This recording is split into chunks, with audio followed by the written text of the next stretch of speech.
दररोज एकाच प्रकारचा नाश्ता खाऊन बोर होतो, म्हणून काहीतरी नवीन प्रकारचा जाळीदार मौसूद नाश्ता करावासं वाटलं.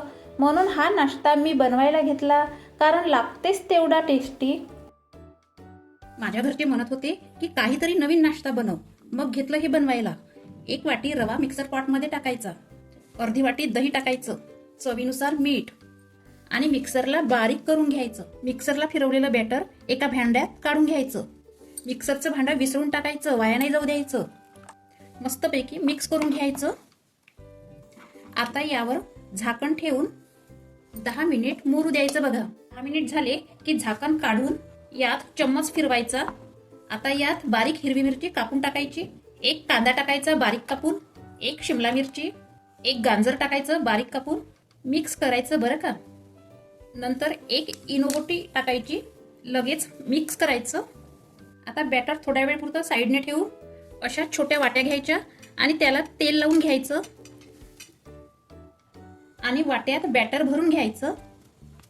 इकडे गॅसवर एका भांड्यात पाणी ठेवलं, पाण्यामध्ये स्टँड ठेवायचं. या स्टँडवर वाट्या ठेवायच्या आणि यावर झाकण ठेवून 10 ते 15 मिनिट मीडियम गॅसवर वाफून घेतले. 15 मिनिट झाले की झाकण उघडून बघायचं आणि गॅस बंद करायची. बापरे, काय मस्त फुगून वर आलेले आहे आणि जाळी तर बघा किती मस्त आलेली आहे. आता हे थंड होऊ द्यायचं. आता या नाश्त्यासोबत खाण्यासाठी चटणी करून घेऊ. थोडंसं खोबरं घालायचं मिक्सर पॉटमध्ये, थोडंसं अद्रक, 3-4 हिरवी मिरची, 4-5 लसूण पाकळ्या आणि थोडंसं फुटाण्याचं डाळवं. यात थोडंसं पाणी घालून मिक्सरला फिरून घेऊ. आता ही झाली बघा आपली मस्त चविष्ट चटणी. चटणी वाटीत काढून घेऊ. इकडे कडकडीत गरम तेल करून जिरं आणि मोहरी घालायची, कढीपत्ता घालायचा आणि चरकन तडका या चटणीत घालायचा. मिक्स करायचं बघा.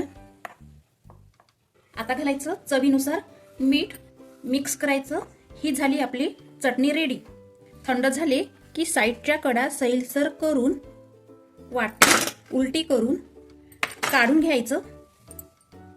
बघा तर काय मस्त जाळी आलेली आहे आणि नरम लच्च झालेले आहे. आता ताव्यावर थोडंसं तेल घालून मोहरी आणि जिरं घातलं.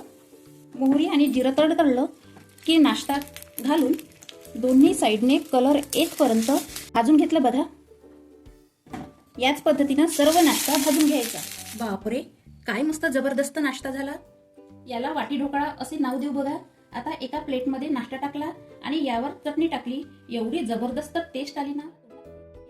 मी तुम्हाला तोडून दाखवते. एवढं स्पंची झालं ना. तुम्ही हा नाश्ता तुमच्या घरच्यांना खाऊ घाला आणि मस्तपैकी आनंद घ्या.